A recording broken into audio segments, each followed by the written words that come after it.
This is John Taylor from Trek the Ocean. We have the pleasure of having Pete Bethune with us today.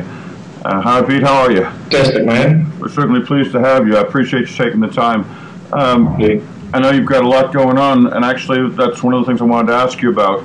I understand that you've, since leaving Sea Shepherd, have got another organization started and some quite substantial plans. Tell me a little bit about that. Yeah, look, I spent a lot of time when I was in prison thinking about what I wanted to do in the future, and marine conservation is what I do, and so I just looked at possible places where I could maybe add some value. And originally I thought these might be Sea Shepherd campaigns, and subsequently on finishing up with them, it's given me an opportunity to form this new organisation called Earthrace Conservation. And so our gig is we just work on marine conservation and trying to come up with campaigns where other NGOs aren't involved, and maybe some areas that may be a little bit more dangerous, or areas that other people are shying away from, and maybe we can add some value. I see.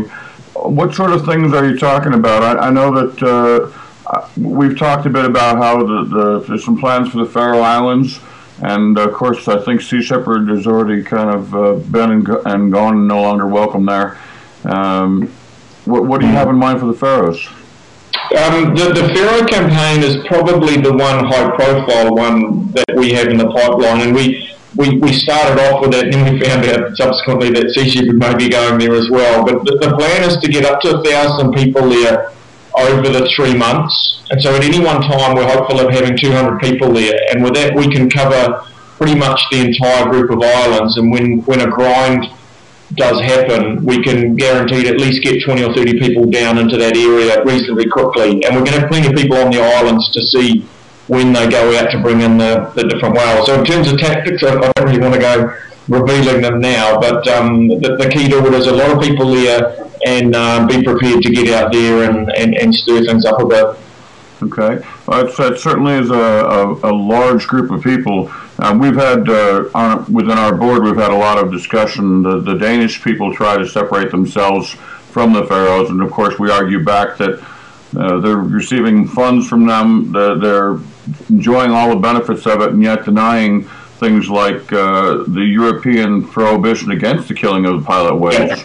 Yeah. Look, they've been a bit disingenuous the way they've approached it there, and the fact is 15% of the Faroe Islands GDP now is coming from Denmark, so they are very beholden to Denmark. And part of our strategy is to say, look, the Faroes is part of you guys.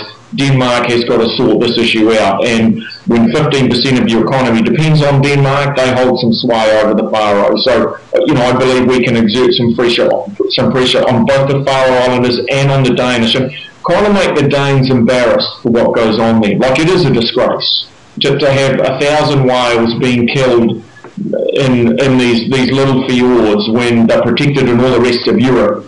And the Faroes does benefit from being part, effectively, of the EC. So yeah, that's the plan.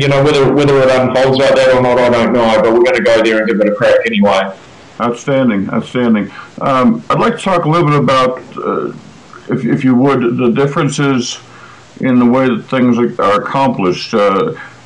I know that without getting deep into it, we're going to leave that in the past. There are certain distinctions in manners of leadership. One of the things I've noticed about you, Pete, over the past year or so, is that you're a man who kind of leads by example. You don't put people out there to do things you don't do yourself. Yeah, look, I'm not so good at telling other people what to do so much, and I've found in the past that people do respect you if you're prepared to go out and do something. They're prepared to do the same. And the crew that I've had on my vessels before, as an example, they know if I ask them to go and do something, I've probably done it before, or I'm quite prepared to go and do it. And I've never been afraid to do the dirty jobs, I guess, and your crew kind of respect you for that. But there's many ways to lead teams, and other people have other ways that maybe works for them, but I certainly find for what I do, I'm better off getting stuck in and have people kind of follow me with what we're doing. But it does get harder as your organisation gets larger, I think. It gets harder to do that, and I hate to see the day where I might end up being tucked in an office. I just, that's not me. My gig is to get out there and do stuff. Now, I can't imagine you at 80. You won't be in an office anywhere, but and for myself either. But that involves delegating, and for me, that's always been really hard because there's enough perfectionist in me that I have a little bit of a hard time trusting everybody to do things as well or the same way that I would. And yet, you seem to be very good at that. I've noticed it. Yeah, I think one of the reasons, John, is I'm actually shit at most things. Like there's many skills that I lack, and I guess I'm a little bit unusual in that I'm very accepting and understanding that I'm useless at this, and this. And so I need to pawn those jobs off. And I know I've got many peeps in my team who are way better at certain things than I am. And the things I'm good at, I am a good leader of people, and I'm good on ideas, and I probably have a high threshold for risk relative to some people. So I've got a few strengths, but in most other regards, I'm pretty average and ordinary. So delegation comes very easily to me because I kind of know if I want to be part of something special, I've got to flick it out to other people, and so that comes very easily to me. And I've always kind of believed, people support what they help create, and they support ideas that they contribute in. So it's not just a case of me saying you go and do ABC. Often I'll say, Rob, I need you to go and achieve such and such, but how they get there is kind of up to them. And if people are involved in that process of coming up with the strategy or tactic or whatever, they're much more likely to go working 24 hours a day for you or stepping outside their comfort zone. When you just say, go and do ABC, people don't really embrace that as much, or certainly not in what I've found. I could certainly say, just listening to you speak about it just now, I see brilliance in that, and quite frankly, you tell me where you want me to go, I'll be there, Pete. And that's quite a... I'm not one that follows many people very very readily, so I think that's quite an accomplishment for you. But I think you're a bit modest as well. Skipping a vessel around the planet at all is quite a feat, and doing it in a race environment, and new circumstances, and that. How do you see those traits that you do have coming into play with the things in the future?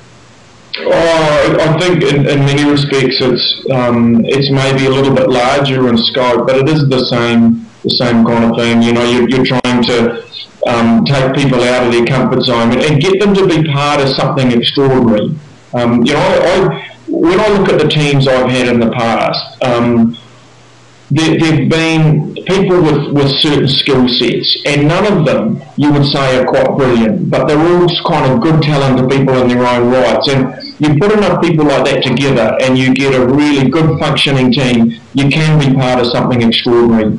And I've seen it a couple of times. I think what we achieved last year in Antarctica, in terms of getting aboard the Shonan Mare and what happened in Japan, like it all kind of fell into place. And some people say, hey, we ended up in prison, but that was the goal all along. And our goal was to shine the spotlight on whaling, and we did that. And similarly in the record attempt, I was part of quite an amazing team, and I'm like an important cog in that team. In many respects, I'm kind of the guy in the middle of it, but it's all these people around you that come in and contribute in equal amounts. And my job is kind of to coordinate those people and make sure that they feel like they're part of this team and part of this tribe. It's a very good word I use a lot, is tribe. In a lot of Western societies, we kind of lose the sense of belonging to things. And organisations like, say, Sea Shepherd or Earth Race or Greenpeace or your football team, they kind of replace the tribe that maybe we had historically. And there's something like Earth Race, it can be a very strong time, and people will give a lot for that organisation. And we benefit enormously from people who are prepared to come along and give up a chunk of their life for you. And for me, it's tribalism. People want to belong and they want to be part of something that's bigger than themselves. And my job is maybe a little bit to provide a vision and say, hey, we're going to go and stop whaling in the Faroes, or we're going to stop shark finning in Kenya, or whatever it is.